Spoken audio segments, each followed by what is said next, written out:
You want to button one more button? No. No. Do I? What? Are you 50 or 12? I'm just wondering.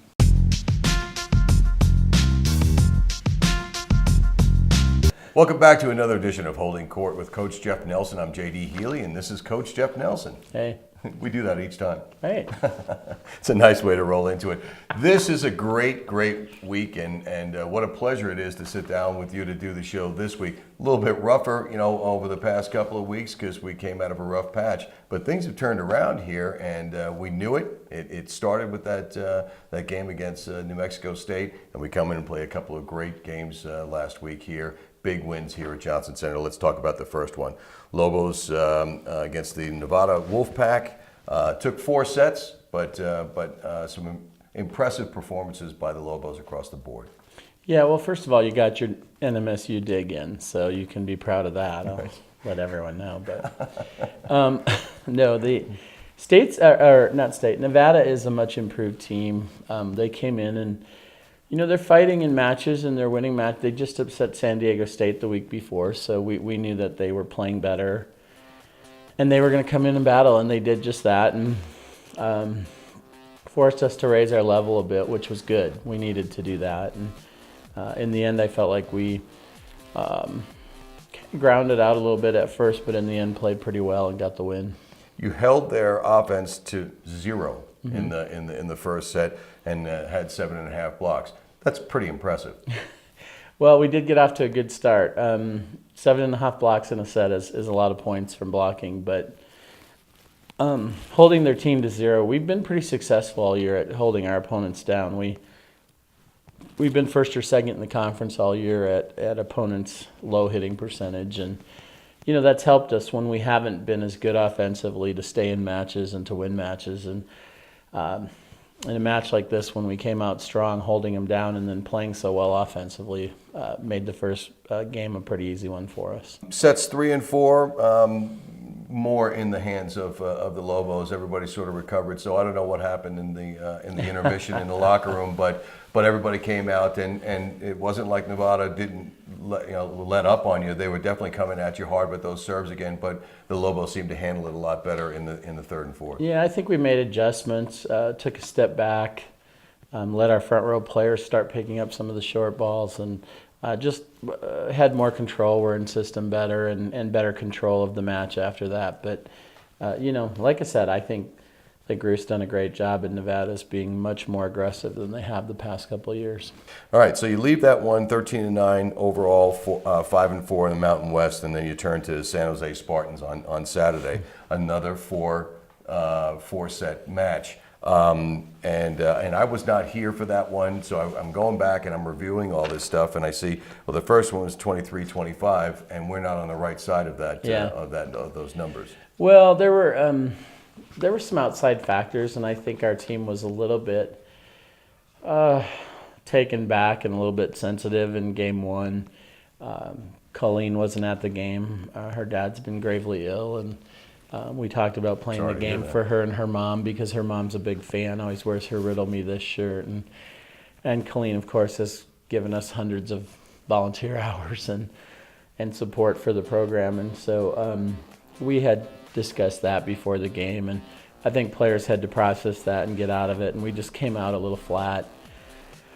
And then we had a little fire-up talk between games 1 and 2, and then we played really good ball after that. I mean, games 2, 3, and 4, we played really good ball and took it to them. And I told the interviewer on Saturday, I think San Jose State helped fire us up a little bit too. There was a lot of banter at the net and stuff. Chatter through the net? You can actually hear people on the other side, can't you? Yeah, and I think, this is one of the times where the other team helped us get out of our funk a little bit, and in the end, we did. Games 2, 3, and 4, we played really good ball.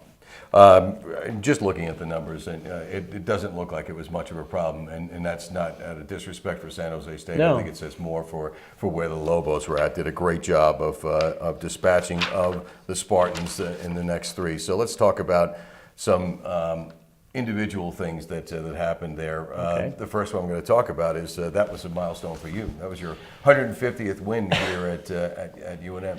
Yeah, no, it was, and that's nice. Definitely nice to move forward, and I think that it speaks to my old age, and it speaks to a lot of things. But every win here at New Mexico has been a good one, and there have been some that are more memorable, but they're all fun, and especially the ones at home, because this is a nice place to play, and there's so many people that are regulars, I guess, and you know where they're at, and after every game they make it a point to say something nice or talk to the players or come and give me a hug or whatever it is that it just makes it all nice.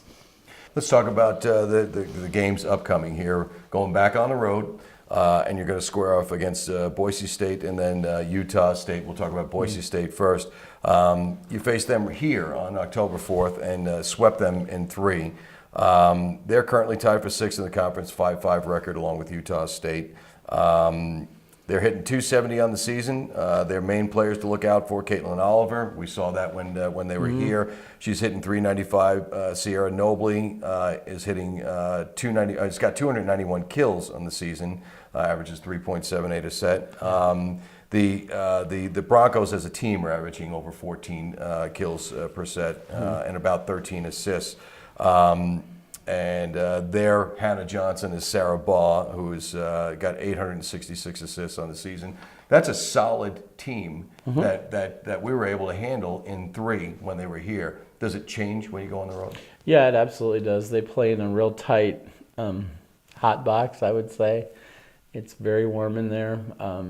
It's very small. They do fill it up and create a good atmosphere. You get a band in there, and it's a tough place to play, but we've had success there, and I think that we can again this weekend. I think that they're a team we match up well against. They don't block as well, but offensively they're really good. But defensively we're really good, so it's a good matchup for us because I think we can match them at the net and hopefully win the defensive side of things. And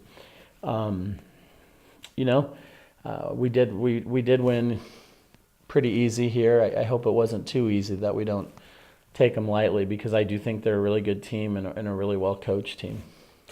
That's Thursday, and then on Saturday you'll travel up and you'll play against the Utah State Aggies, another solid team. That one went 3-2 here, so we did play 5 sets against them. They averaged 2.96 blocks per set for the season. And 3.04 blocks per set in conference. Right. They're hitting 183 for the season, but their kills are just over 12 and 11.5 assists and 14.5 digs per set. They're players to watch out for. Rachel Orr's got 262 kills, and again we saw that here.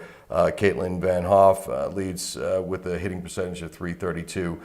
There's other players to mention on there, but I'll leave it with those. We went down to the wire, played 5 sets against them. Now, arguably, maybe not the best volleyball that we were playing at the time, but sometimes really solid teams will create that. Yeah, will create that kind of an issue. And now we're going to their place. Yeah, and they do. They're a solid blocking team. They're big and physical. It's a really good matchup, and it has been for the last couple of years. We've been on the winning side of it the last couple of years, but they're going to come after us. That's going to be a really tough match, and they have a number of seniors, and they're going to want to beat us. And that hasn't happened. They came into the conference 2 years ago, and we've been winning since then. But again, a really good, really well coached team. A little bigger, a little slower, but they can really play some good ball. They're playing in a brand new arena that just opened for volleyball. Up at Utah State, they built a new arena for volleyball. It's really nice. So it'll be a new place for us to play there. And I think it'll be a great match. It always is. And hopefully we can battle through it. Thursday, Boise State, and go to golobos.com and see about the streaming of that game. And then on Saturday, it's the Utah State Aggies. And again, we can feel it when you're watching. So go to golobos.com and look for the schedule. We'll be back here next week talking with Coach, and hopefully we'll be talking about the 2 big wins out there in Utah and Idaho. Coach, want to wish you guys the best of luck, and again, this is crunch time, so a couple of big matches. Bring us back a couple of wins. All right, sounds good. Till next time, folks, on Holy Court with Coach Jeff Nelson.